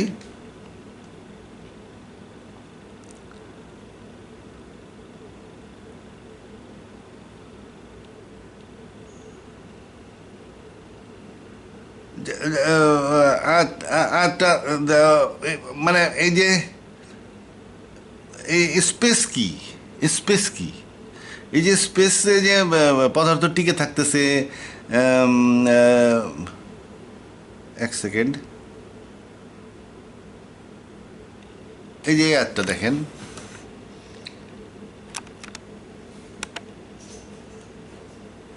And the sky. স্কাই মানে কি? স্কাই মানে স্পেস। এখানে স্কাই সিঙ্গুলার স্কাই ব্যবহার করা হয়েছে। তার মানে এটা ইউনিফর্ম, মানে প্রথম মহাবিশ্বের স্পেস। তখন সামাওয়াত বা 7 স্তর বিশিষ্ট ছিল না, প্রথমে আকাশ 1 স্তর বিশিষ্ট ছিল। প্রথমে প্রাথমিক আকাশ 1 স্তর বিশিষ্ট ছিল, এই জন্য এটা আকাশ বলা হয়েছে। অ্যান্ড দ্য স্কাই বা মহাবিশ্ব, স্কাই মানে space, we constructed it with hand, হাত দিয়ে তৈরি করছি। এই যে হ্যান্ড শব্দটা কিন্তু আপনি কোনো তফসিলে পাবেন, ট্রান্সলেশনে পাবেন না, কারণ এই হ্যান্ডটাকে অন্য ওয়ার্ড ব্যবহার করা হয় অনুবাদ করার সময়। কিন্তু ওয়ার্ড টু ওয়ার্ড ট্রান্সলেশন, বি আই দিন মানে হ্যান্ড, মানে উইথ হ্যান্ড দিয়ে তৈরি করছেন। তখন এই যে হ্যান্ড দিয়ে তৈরি করছেন, অ্যান্ড মি ফর এক্সপান্ডার্স, আমি সম্প্রসারণ করি। তার মানে এখানে কি বলতে হবে, যে স্পেসটা তৈরি হয়েছে কি আল্লাহর হাত দিয়ে, আল্লাহর হাত দিয়ে স্পেস তৈরি হয়েছে, এবং তিনি মহাবিশ্বকে সম্প্রসারণ করেন। এই হাতটা কি? এই হাতটা হইল আল্লাহর ওই নফসের হাত, যেটার মধ্যে কয়েকটা ফোর্স ফিল্ড কাজ করে। একটা হলো গ্র্যাভিটি, আর একটা কি আছে, ডার্ক এনার্জি, যেটা মহাবিশ্বকে সম্প্রসারণ করেন। মানে নফসের হাত, মনে করেন আল্লাহর নফসের হাত এইটা, এই আল্লাহ এখান দিয়ে নফসের হাতটা বাড়াই দিছে আল্লাহ, এইটা মনে করেন সেই নফসের হাত। এই নফসের হাতের মধ্যে পুরা মহাবিশ্ব, এই হাতের তাইলাতে পুরা মহাবিশ্ব। নফসের হাত অনেক বড়, তা আল্লাহর আকৃতি বিশিষ্ট। আল্লাহ হয়তো ছোট আরশে রয়েছে, কিন্তু তার মধ্যেই সমস্ত নফসের শক্তি থাকে, এবং সেখান থেকে উনি বাড়াই দিচ্ছেন। বাড়াই দিয়ে এই যে নফসের হাত, এই হাতের মধ্যে কয়েকটা ফোর্স ফিল্ড কাজ করে, যে ফোর্স ফিল্ডগুলা একটা নির্দিষ্টভাবে কাজ করে আল্লাহর ইচ্ছা শক্তি বলে, যার ফলে এইগুলাকে আমরা ন্যাচারাল ল মনে করি। যেমন গ্র্যাভিটিকে আমরা ন্যাচারাল ল মনে করি, ডার্ক এনার্জিকে ন্যাচারাল যেভাবে কাজ করে সেগুলোকে আমরা ন্যাচারাল ল মনে করি। এবং এই পুরা মহাবিশ্ব বা স্পেস, পুরা স্পেসটা কি তার তাইলের মধ্যে এবং আঙ্গুলের মধ্যে। তিনি নফসের হাত দিয়ে মহাবিশ্বকে পরিচালনা করেন। তাইলে স্পেস অ্যান্ড হ্যান্ড, আমাদের তাহলে কি বলতে হবে, স্পেস হ্যান্ড মানে আল্লাহর হাত, সেটার মাধ্যমেই তো স্পেস তাহলে কি গোরান্ডা স্পেস। এই স্পেসের মধ্যে আলো চলে 1,86,000 মাইল বেগে। এই স্পেসের মধ্যে গ্রহ নক্ষত্রকে ধারণ করে রাখছে গ্র্যাভিটি। এই যে স্পেস ধরে রাখছে, মিল্কি ওয়ে গ্যালাক্সি এখানে ঘুরতেছে, এখানে আর এক গ্যালাক্সি ঘুরতেছে, এখানে আর এক গ্যালাক্সি ঘুরতেছে, এখানে আরও 10টা গ্যালাক্সি ঘুরতেছে। এরকমভাবে মহাবিশ্বকে আল্লাহ হাতের মাধ্যমে চালাচ্ছেন, এবং এর মধ্যে আবার সম্প্রসারণের শক্তিও আছে। এর মধ্যে আছে নূর ঢুকায় রাখছেন, আলো, এর মধ্যে আছে ভ্যাকুয়াম এনার্জি, বিভিন্ন রকমের ফোর্স ফিল্ড দিয়ে আল্লাহ এই স্কাই তৈরি করছেন হাত দিয়ে। আর পরিষ্কার কোরআন আমি দুই ডাইনে বায়ে বুঝি না। অ্যান্ড দ্য স্কাই এবং আসমান মানে space, we constructed with hand, হাত দিয়ে তৈরি করছি, মানে হাত দিয়ে তৈরি করছি। অ্যান্ড মি ফর এক্সপ্যান্ডার, আমি সম্প্রসারণ করি, মানে আমার একটা হাত আছে, ব্যবহারিক হাত, সিগারেট খাওয়ার হাত, মনে করেন আমি আল্লাহ, ব্যবহারিক হাত দিয়ে সিগারেট মিগারেট খাই। আর এই যে নফসের হাত, এটা কিন্তু দেখা যায় না, কিন্তু অনেক পাওয়ারফুল, অনেক বিশাল। এটা মহাবিশ্বের মধ্যে ঢুকাই দিছি, ঢুকাই দিয়া এখন আমি কোরআন নাজিল করার সময় কই দিলাম, অ্যান্ড দ্য স্কাই, আসমান, উই কনস্ট্রাক্টেড উইথ হ্যান্ড, হাত দিয়ে তৈরি করছি, হাত। অ্যান্ড মি ফর, আমি সম্প্রসারণ করি। আমি এনে বসে বসে সিগারেট খেলে কি হয়েছে, কিন্তু সম্প্রসারণ করলে আমি করতেছি। এরকম একটা ভাব আল্লাহর আর কি। আল্লাহ সিগারেট খায় না, মনে হয় খায়। আল্লাহর যা ক্যারেক্টার, তাতে সিগারেট না আরও কিছু খাইতে পারি। তবে এরকম কম দামি সিগারেট খায় না, দামি সিগারেট খায় খাইলে। তা এখন হাত, তা হাত দিয়ে আল্লাহর হাতের মধ্যে, মুষ্টির মধ্যে সব কিছু, হাতের তালার মধ্যে পুরা মহাবিশ্ব, বিলিয়ন বিলিয়ন কণার যত বিলিয়ন, আরা দিন ভরে বিলিয়ন লাইট ইয়ার্স কইতে থাকলেও ও হাতের মধ্যেই সব, নফসের হাত। তাহলে আমরা কি বলতে হবে? স্পেস তো স্পেস না, স্পেস তো হলো স্পেস হ্যান্ড। কিন্তু আইনস্টাইন কি বলে? Space time. এই জন্যই আমি মাঝে মাঝে আইনস্টাইনকে আধামূর্খ বলি, কিন্তু আসলে সে আধামূর্খ না, সে কিন্তু বুঝছে টাইম ইয়া গড। হাদিসে লেখা আছে আমি কাল। এই যে হাত যেভাবে কাজ করে, এই কাজের গতিটাকে আল্লাহ সময়ও বলছে। ওই যে হুরায়রাকে রাসূলুল্লাহ বলে থেকে গেছেন, যে জানে যে এই বেটা ঠিক মতন পাস করবো, এই তো আরও অনেক কিছু পাস করে ঝামেলা করে তুই গেছে, ইম্পর্টেন্ট জিনিস পাস করলেই ভালো হইতো। তো এই যে হাতের অ্যাক্টিভিটিস, এই হাতের অ্যাক্টিভিটিসকে আমরা টাইম বলে মনে করি, এবং এটাকে এই জন্য আইনস্টাইন কি বলে? Space time. সব কিছু টাইম অনুযায়ী হচ্ছে, মানে সময়ে সব কিছু হচ্ছে। আমরা ধরে নিচ্ছি সময় সব কিছু হচ্ছে, কিন্তু যখন আমি স্পেসকে টাইমের সাথে মিশাই ফেলবো, তখন ওইটাকে হ্যান্ডকে রিপ্লেস করে। তার মানে ওটা টাইমটা তখন হ্যান্ড হিসাবে চিন্তা করতে হবে, টাইমটাই তখন আল্লাহ হিসাবে চিন্তা করতে হবে। আল্লাহর হাত, আল্লাহ নিজের হাত দিয়া মহাবিশ্বকে পরিচালনা করেন।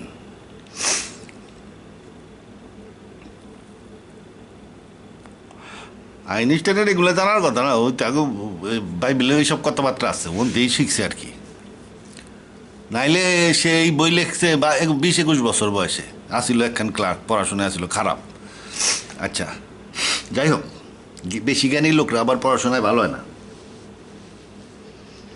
মানুষ দুই রকম, একটা হলো দুই রকম বুদ্ধিমান লোক। একরকম বুদ্ধিমান লোক হলো মুখস্থ বুদ্ধিমান, তারা মুখস্থ করে ফেলতে পারে এবং মুখস্থ নিয়ে চিন্তাও করতে পারে, গবেষণাও করতে পারে, মুখস্থও করতে পারে, গবেষণাও করতে পারে। এইটা একটা ধরন, এটা খুব লাকি, ভালো, ওই বুদ্ধিটাই বেশি বুদ্ধিমান। আবার কিছু লোক আছে মুখস্থ করতে পারে না, কিন্তু গবেষণা শক্তি খুব বেশি। আবার অতিরিক্ত গবেষণা শক্তি হয়ে গেলে সে মুখস্থ করতে পারে না, এমনকি তার মাঝে মাঝে হয়তো নিজের বাপের নাম ভুলে গেছে। নিউটন না কেরাজিনি একটা কুত্তার ঘর বানাইছে, তারা ছিল 2 কুত্তা, একটা হলো বড় কুত্তা, একটা ছোটো কুত্তা। তো ঘরের বানাইছে, দরজা বানাইছে 2টা, বড় দরজা দিয়ে বড় কুত্তা ঢুকবো, আর ছোট দরজা দিয়ে ছোট কুত্তা ঢুকবো, ভিতরে কিন্তু ঘর একটাই। এরকম বুদ্ধি হয়ে যেতে পারে, বেশি গবেষণার শক্তি যাদের। তা যাই হোক, কারণ একটা সাইড বেশি বাড়াই দিলে আর এক সাইড অফ করে দিতে হয় বেশি বেড়ে গেলে। তবে নর্মাল যারা বুদ্ধিমান, ভালো বুদ্ধিমান যারা, মানে বড় বড় ডাক্তার, ইঞ্জিনিয়ার যারা হয়, এরা মুখস্থও করতে পারে, আবার গবেষণাও করতে পারে। আবার কিছু আছে খালি মুখস্থই করতে পারে, মানে গবেষণা করতে পারে না। মহিলা দেখবেন সব ক্লাসে ফার্স্ট হয় মুখস্থ করে। কোনো প্রবলেম সলিউশন করতে দিলে ওই ক্লাসের লাস্ট বয়ের কাছে, ছেলের কাছে যায়, ধরে যে এটা কেমনি বলে, মানে গবেষণা বুঝতেছে না, জটিলতা বোঝে না, মুখস্থ করে ফেলায়, যা দেয় মুখস্থ করে, অঙ্ক শুদ্ধ মুখস্থ করে ফেলাইছে। আমার এক খালাতো বোন ছিল, অঙ্ক সব শুদ্ধ মুখস্থ, কমন আইসে, পরীক্ষা লিখে পাস করে আইসে। আচ্ছা,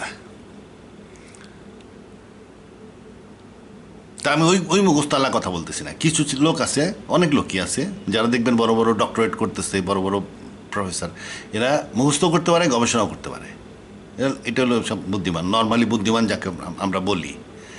আর ওই যে আইনস্টাইন, এই ধরনের কিছু লোক থাকে, তারা গবেষণার শক্তি এত বেড়ে যায় যে তাদের ওই মুখস্থ বা মনে রাখার শক্তি আর থাকে না, ওই সাইডগুলো অফ হয়ে যায় আস্তে আস্তে, এই গবেষণাই করতে থাকে।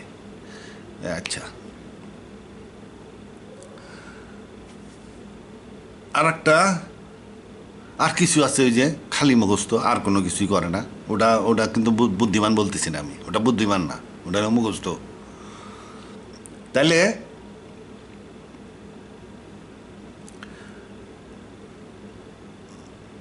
তো আবু হুরায়রা থেকে দেখলাম যে সময় আল্লাহ স্পেস হ্যান্ড, আইনস্টাইন যেটাকে স্পেস টাইম বলতেছে, তা এই স্পেস টাইমটা বললে একটু সুবিধা হয়, কারণ হলো আল্লাহ বলছেন যে আমি সময়, আবার অন্যদিকে আমরা আল্লাহ বলছেন যে স্পেস হ্যান্ড, মানে আমার হাত দিয়ে স্পেস তৈরি। তো আমরা এটা দেখতেছি যে স্পেসে যে এত ফোর্সফিল কাজ করতেছে, ফোর্স অফ এক্সিস্টেন্স, যে এই যে একটা কইছি যে ইন্ট্যাঙ্গেল থাকে ইলেকট্রনগুলো একটার সাথে আর একটা। স্পেস তো খালি না, এটা একটা সাপোর্ট দেয় ম্যাটারকে। স্পেস ছাড়া ম্যাটার টিকবে না। এই যে বিভিন্ন রকমের পদার্থ স্পেস, এই নির্দিষ্ট ধরনের স্পেসের কারণে টিকে আছে। তাইলে এই যে সময়ের গতিটা কি, আল্লাহর কাজের গতিটাই হলো সময়ের গতি। আল্লাহ যে এক্সপান্ডার, আল্লাহ যে মহাবিশ্বকে সম্প্রসারণ করতেছেন, এই সম্প্রসারণ কারণে সময় অতিক্রান্ত হচ্ছে। তাহলে এই সম্প্রসারণের সাথে সময় রিলেটেড। তাহলে এটাও একটা সময়। সময় বিভিন্ন রকমের রেফারেন্স পয়েন্ট থেকে আসতে পারে। তা আল্লাহর রেফারেন্স পয়েন্ট কোনটা আমরা জানি না। যেমন মহাবিশ্বকে আল্লাহ জড়াইয়া গুটাইবেন, জড়াই ঘটবেন। যেদিন আমি আসমানকে লিখিত কাগজের ন্যায় জড়াইয়া গুটাইব, মানে মহাবিশ্ব তো ঘুরতে ঘুরতে কলাপস করতে থাকবে এক সময়। তাহলে এই যে কলাপস করতে থাকবেন, তখন কি উল্টায় যাবে সব কিছু, সময়ের সাথে রিলেটেড। কারণ তার হাত দিয়ে উনি আবার কলাপস করতেছেন, মানে সময় উল্টা চালাচ্ছেন। তখন সূর্য পশ্চিম দিক দিয়ে উঠবে, মানুষ ভবিষ্যৎ স্মরণ করতে থাকবে, যার ফলে কোনো কিছুর দিকে তাকাইলে তার ভবিষ্যৎ আমরা জেনে ফেলবো। মানে আমরা যদি তখন এই খাতার দিকে তাকাই, তাহলে কালকে খাতাটার কি হবে এইটা মনে হবে। এখন কি মনে হয় যে গতকালকে খাতাটা কোথায় ছিল, এইটা আমার মনে হয়। কিন্তু যখন আমরা ওই মহাবিশ্ব সংকোচন হইতে থাকবে, তখন আগামীকালকে খাতাটা কোথায় থাকবে সেটা আমার মনে হবে, যার ফলে এই খাতাটা তখন গোপন তত্ত্ব ফাঁস করে দিল আর কি। ভবিষ্যৎ গোপন তত্ত্ব, ভবিষ্যৎ সিক্রেট ফাঁস করে দিতে থাকবে এই খাতা।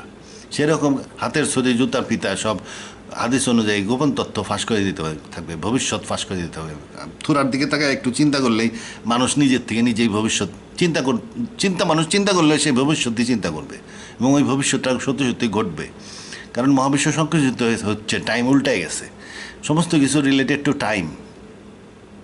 তা টাইম উল্টায় যায়। তারপরে এক সময় টাইমের ব্যাপারে আমি কেমন একটা ভিডিও করছি, ওটার মধ্যে এটা বিস্তারিত আলোচনা হচ্ছে। সূর্য পশ্চিম দিক থেকে উঠবে, thermodynamic arrow of time change হয়ে যাবে, বাচ্চা কাচ্চা বড় হবে না, নতুন বাচ্চা জন্ম নেবে না, তারপরে মানুষের কল্পনা শক্তি, ভবিষ্যৎ চিন্তা করতে থাকবে। এগুলো সব হাদিস থেকে আমরা জানি। যা এটার কারণ কি, মহাবিশ্ব সংকুচিত হওয়ার সাথে সাথে টাইম উল্টে যাচ্ছে। তাহলে এই টাইমটা হইতেছে আল্লাহর অ্যাক্টিভিটিসকে আমরা টাইম বলে মনে করি। এই জন্য আল্লাহ নিজেকে বলছে আমি কাল, আমি দিন রাত পরিবর্তন করি। এই জন্য কালরে গালাগালি দিলে ওটা আমার গায়ে এসে পড়ে, অতএব কালকে গালাগালি দিও না, এটাই হলো কথা। তাহলে এই সময়ের ব্যাপারটা জটিল। আর পৃথিবীর এই মহাবিশ্ব তো হয় সম্প্রসারণ করে, নাহলে সংকোচন করে, এই স্থির থাকতে পারে না। তো কিন্তু জান্নাত এরকম না। জান্নাত হলে স্ট্যাটিক মহাবিশ্ব, ওরা সম্প্রসারণ বা সংকোচন নাই, ওখানে সূর্য ওঠে না, পৃথিবী জান্নাতের গ্রহ গড়েও না মনে হয়। তাহলে যার ফলে কি, ওখানে টাইম স্ট্যাটিক্স, ওখানে লক্ষ লক্ষ বছর পরেও মানুষের মনে হবে এইমাত্র সে জান্নাতে ঢুকলো। এই হাদিস থেকে আমরা বুঝতে পারি যে জান্নাতটা স্ট্যাটিক ইউনিভার্স, ওখানে টাইম প্রবাহিত হয় না। কাজ করলে বোঝা যায় টাইম পার হচ্ছে, বসে থাকলে আর টাইম পার হয় না। তাহলে এই যে আল্লাহর দিন, এই দিন যে কোন দিন ইয়া আল্লাহ জানে। তো তাহলে এটাকে আমরা ধরে নিব যে প্যাকেজ উনি কাজটা করছেন। তাহলে উনি কোন প্যাকেজে কাজ করছেন, এই আয়াতটা দেখি।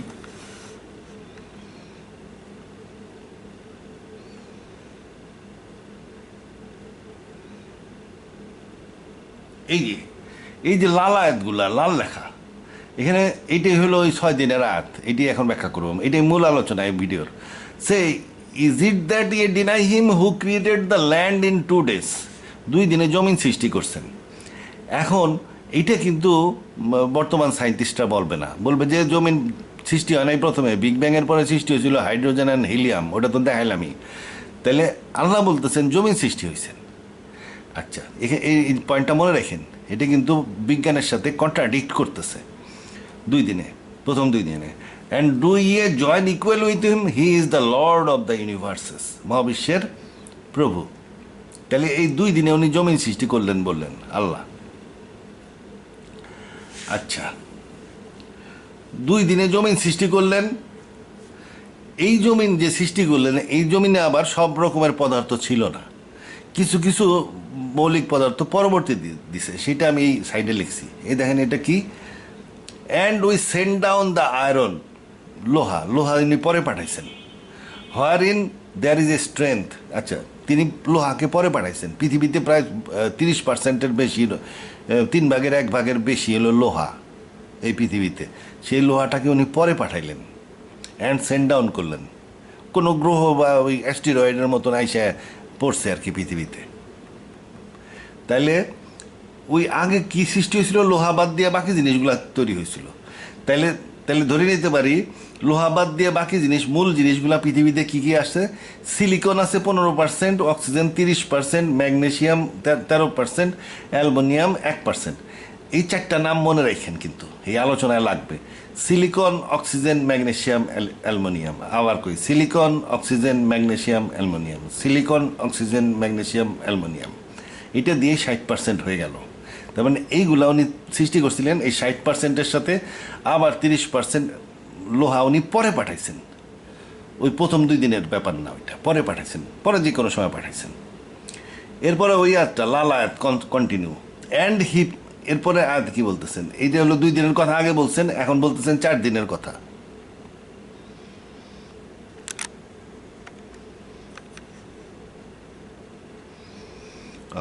ছোট আসছিল নাকি? এই যে সিলিকন 15%, অক্সিজেন 30%, ম্যাগনেসিয়াম 13%, অ্যালুমিনিয়াম 1%, মোট 60%।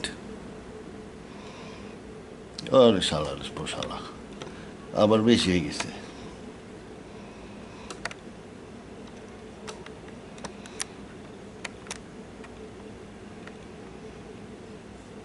তাহলে আগের জমিনে তাহলে কি ছিল, সিলিকন, অক্সিজেন, ম্যাগনেসিয়াম, অ্যালুমিনিয়াম মোট 60% ছিল। তাহলে 2 দিনে এইগুলা সৃষ্টি করছেন উনি, 2 দিনে এইগুলা সৃষ্টি করছেন। পরবর্তীতে উনি আরও কিছু পদার্থ পৃথিবীতে পাঠাইছেন। তার মধ্যে ইম্পর্টেন্ট একটা উল্লেখ করা হলো, এখানে আয়রন পাঠাইছেন, and we send down iron. এই আয়রনে প্রায় 30%-এর বেশি। তাহলে এই আয়রন পরে পাঠাইছেন, তাহলে বাকি 60% এখানে আমরা পাইলাম। এইগুলা সিলিকন, অক্সিজেন, ম্যাগনেসিয়াম, অ্যালুমিনিয়াম পাঠাইছেন 60%। এরপর উনি কী করলেন, 4 দিন বাকি থাকলো, 4 দিন, 2 দিন চলে গেল। And he place there in firmly set mountains, পাহাড় সৃষ্টি করছেন। পাহাড় সৃষ্টি করতে কি লাগে, লোহা লাগে। And park there in from above it, উপর থেকে ফেলছেন, মানে ওই ম্যাটিরয়েড বা ওই যে অ্যাস্টেরয়েডের মতো উল্কা পড়ে না, উল্কার মতন ফালাইছে, উল্কার মতন ফালাইছে। লোহার কথা ওই আয়াতে বলছে, আর এই আয়াতে বললেন যে উল্কার মতন কিছু ফালাইছে। Park there in from above it, কিছু উল্কা ফালাইছেন। কি জন্য ফালাইছেন, and determined there in its sustenance, আমাদের সাস্টেনেন্সের জন্য। সাস্টেনেন্স, আমাদের খাদ্যতে বিভিন্ন রকমের জিনিস লাগে, বিভিন্ন রকমের মৌলিক পদার্থ দিয়ে আমাদের খাদ্য তৈরি হয়েছে। তো এই খাদ্যটা তৈরি করার জন্য বিভিন্ন রকমের মৌলিক পদার্থ আছে, সেগুলো তো এই মৌলিক পদার্থগুলো এর মধ্যে ছিল না। সিলিকন, অক্সিজেন, ম্যাগনেসিয়াম, অ্যালুমিনিয়ামের মধ্যে তো ছিল না। লবণ হইব কোন দিকে, এর মধ্যে সোডিয়াম নাই, লবণ হইব কেমনি? তাহলে এইগুলা বিভিন্ন রকমের জিনিস কি করছেন উনি, বাকি 4 দিনে উল্কার মতন ফালাইছেন। তাহলে প্রাথমিক সৃষ্টি পৃথিবীতে কি ছিল, এটা আমরা পাইলাম, এই কয়টা জিনিস ছিল, সিলিকন, অক্সিজেন, ম্যাগনেসিয়াম, অ্যালুমিনিয়াম।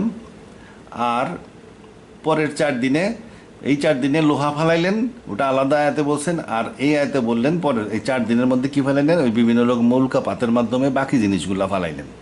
তাহলে কি ফালাইয়া তারপরে কি হইলো, এই রেস 7%, 100%-এর থেকে 60.5%, এটা হলো ওই যে সিলিকন, অক্সিজেন, ম্যাগনেসিয়াম, অ্যালুমিনিয়াম, এই 4টে মিলে 60%, 5%, 32.1% হলো আয়রন। তাইলে গেল কত, যা গেল যাইয়া 100% দিয়ে যায় 7% থাকলো। এই 7% তিনি পরে ফালাইছেন। আল্লাহ বলতেছে কি এটা পরে ফালাইছেন। তাহলে পরে ফালাইলেন কি কি, সালফার 2.9%, নিকেল 1.8%, ক্যালসিয়াম 1.5%, এইটার পরে থাকলো 1.2%। এই 1.2% হলো বিভিন্ন রকমের, আসলে তো পৃথিবীতে তো প্রায় 92 রকমের মৌলিক পদার্থ আছে, ওই রকম সমস্ত রকম মৌলিক পদার্থ ওই টিট্টু করে ফালাইছে আর কি। এটা নিয়ে 1.2%। এখানে কিন্তু আগে আসছিল 4টা, সিলিকন, অক্সিজেন, অ্যালুমিনিয়াম, ম্যাগনেসিয়াম, এই 4টা। এখানে পাইলাম 3টা, এই হলো 7টা, লোহা 1টা, 8টা। বাকি যে 92 থেকে যে বাকি যে পদার্থগুলা 84টা মতন, এই 84টা হলো এই 1.2%। এটা আসমান থেকে ফেলাইছে আল্লাহ পরে উল্কার মতন করে। কেন, এটাও আমাদের বুঝতে হবে। আচ্ছা, তাহলে এখানে 6 দিনের গপ্প শেষ হয়ে গেল। এই যে 6 দিনের গপ্পটা বললো, এই 6 দিনের গপ্পটা কি পৃথিবীর সৃষ্টির কথা বললো, যে প্রথম 2 দিনে আমি কিছু পদার্থ তৈরি করছিলাম। তাইলে আমাদের এখানে ধরতে হবে না, হাইড্রোজেন অ্যান্ড হিলিয়াম তৈরি হয় নাই, আরও কিছু জিনিস তৈরি হয়েছিল। এইটা ধরতে পারি, কিংবা অন্যটাও ধরতে পারি, অন্য স্টোরিও আসতে পারে এখানে। আমরা এখানে এখনো কনফার্ম কিছু বলবো না।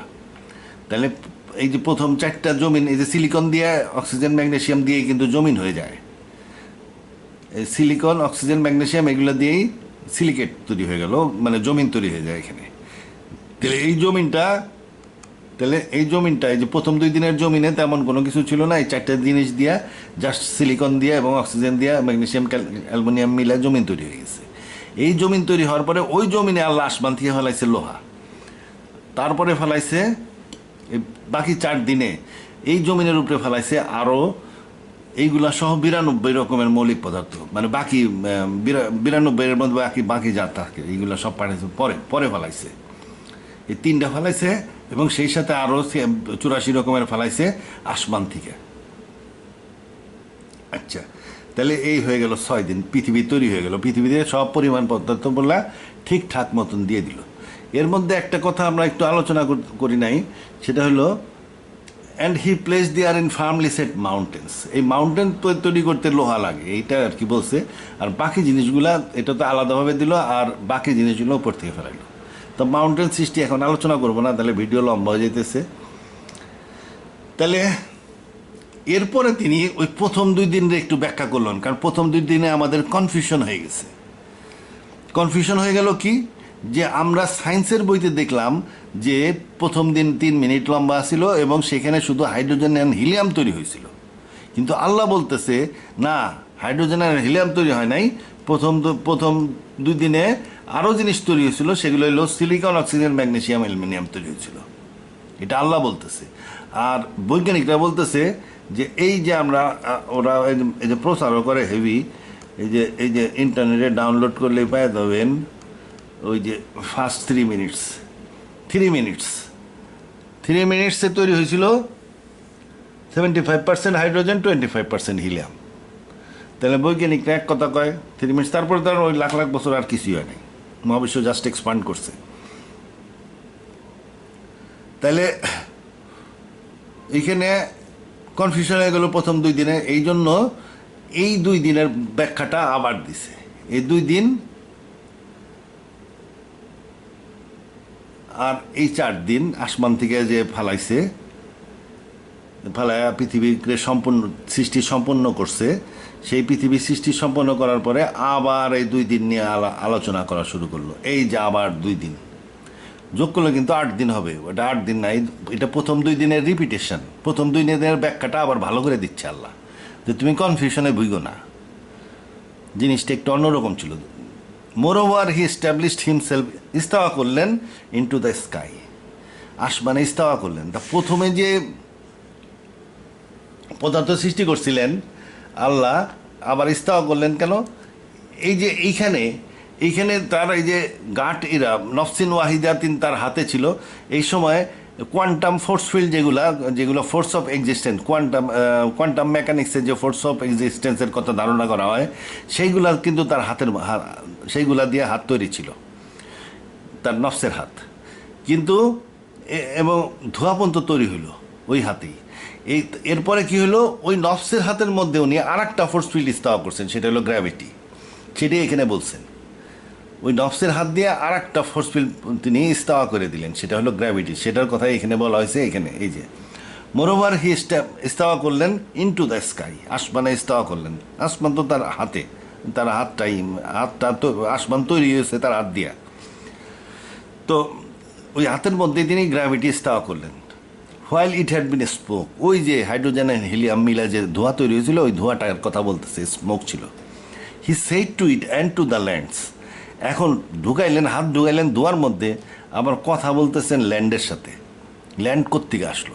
আসলে যখনই তিনি হাতটা স্মোকের মধ্যে ঢুকাই দিয়েছেন, তখন স্মোক সংকুচিত হয়েছে, মহাবিশ্ব সংকুচিত হয়েছে। সংকুচিত হইয়া ভারীর থেকে ভারী পদার্থ তৈরি হয়েছে। জিনিসটা হলো এরকম, এই যে বিগ ব্যাংয়ের মাধ্যমে ধোঁয়া তৈরি হয়েছিল। এই ধোঁয়া 3 মিনিটের ধোঁয়া তৈরি কমপ্লিট। তারপরে মহাবিশ্ব এক্সপান্ড করছে অনেক দিন ধরে, এবং ধোঁয়া পরিষ্কার হয়েছে, খালি ধোঁয়া, পিওর ধোঁয়া তৈরি হয়ে গেছে, ঠান্ডা হয়ে গেছিল। আল্লাহ আসমানের প্রতি মন দিলেন, ধোঁয়ার দিকে মন দিলেন। এই ধোঁয়ার মধ্যে তিনি ইস্তাওয়া করলেন গ্র্যাভিটেশনাল ফোর্স, এবং বললেন আসো। যখন এটা আসতে বললেন, তখন আসতে বলেন নাই, ধোঁয়ার মধ্যে গ্র্যাভিটেশনাল ফোর্স ইস্তাওয়া করার পরে মহাবিশ্ব সংকুচিত হইতে লাগলো, এবং সংকোচন হওয়ার সাথে সাথে আস্তে আস্তে ভারীর থেকে ভারী পদার্থ তৈরি হইতে লাগলো, এবং ওই 4টে পদার্থ সিলিকন, অক্সিজেন, ম্যাগনেসিয়াম, অ্যালুমিনিয়াম তৈরি হইল। অ্যাটলিস্ট আপ টু সিলিকন তৈরি হইল আর কি। আচ্ছা, সিলিকন, বাকি যেগুলা অক্সিজেন, ম্যাগনেসিয়াম, অ্যালুমিনিয়াম, এগুলা কিন্তু সিলিকনের চেয়ে হালকা। পিরিয়ডিক টেবিল দেখে নিন, তাহলে সিলিকন পর্যন্ত তৈরি হলো এই মহাবিশ্বে।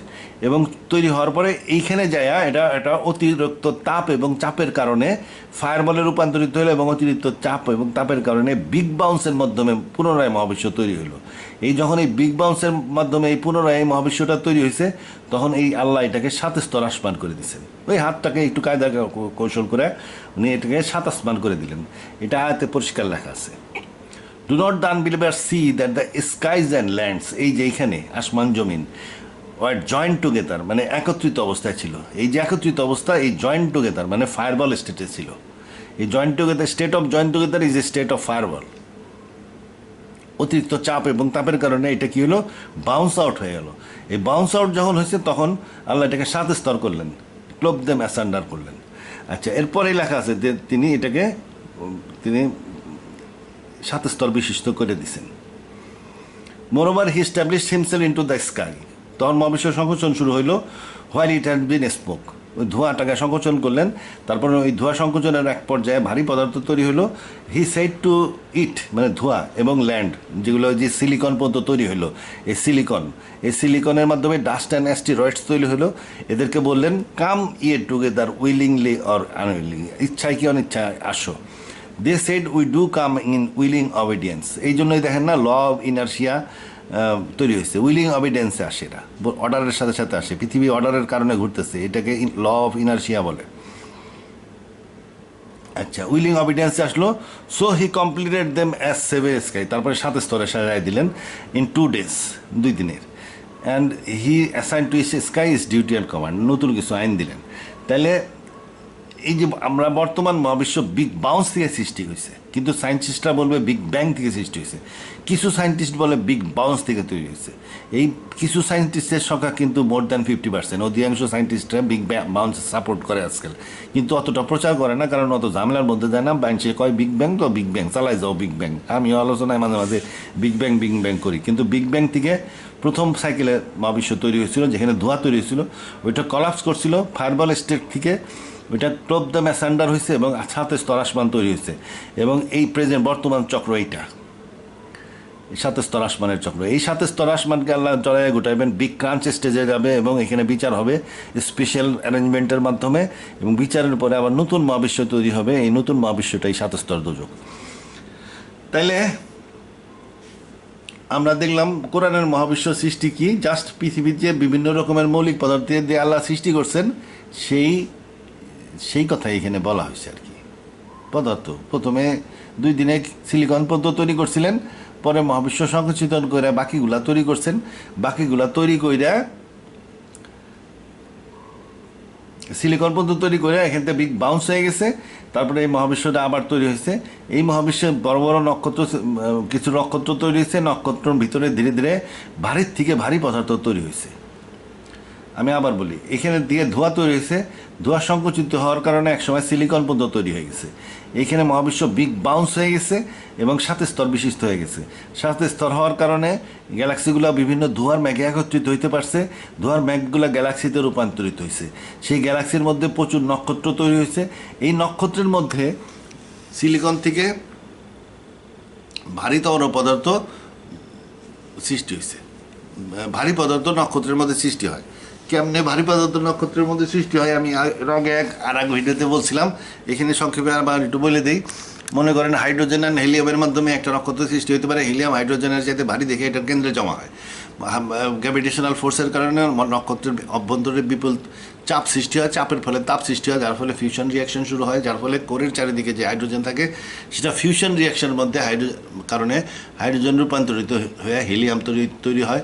হিলিয়াম কোর আস্তে হাইড্রোজেনের চাইতে ভারী বিধায় কোরে জমা হইতে থাকে, আস্তে আস্তে হিলিয়াম কোর বড় হইতে থাকে। একসময় হিলিয়াম কোরের নিজস্ব গ্র্যাভিটেশনাল ফোর্সের কারণে হিলিয়াম কোর ছোট হইতে থাকে, সংকুচিত হইতে থাকে এবং এটার ভিতরে ভারী থেকে ভারী পদার্থ হইতে থাকে। হিলিয়াম থেকে অক্সিজেন এবং কার্বন তৈরি হয়, কার্বন থেকে এবং আবার সেন্টারে জমা হইতে থাকে। কার্বন অক্সিজেনের মধ্যে আবার ফিউশন রিয়াকশন হয়, ওটার মাধ্যমে সিলিকন তৈরি হয়, সিলিকনের মাধ্যমে ফিউশন রিয়াকশন হয়, আবার ভারী মানে একটার পর একটা পদার্থ তৈরি হয়। এই যে ছবিটা দেখাই দিয়ে একবারে, এক ছবিতে হাজার কথা কাম হয়ে যায়।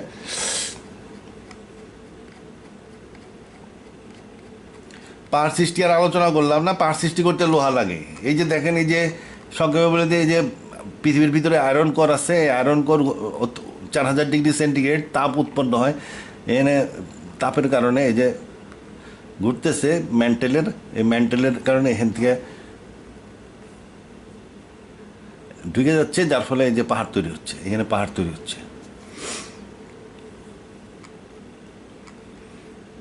এই যে পদার্থ, এটা হলো ম্যাগনেসিয়াম, অ্যালুমিনিয়াম, সিলিকন, অক্সিজেন, এই 4টে জিনিস দিয়ে এই ম্যান্টেল মোটামুটি তৈরি। এখানে কিছু লোহার কথাও লেখছে, এখান থেকে উঠে আসছে লোহা, কিন্তু এই 4টে জিনিস দিয়ে মূলত পৃথিবী তৈরি।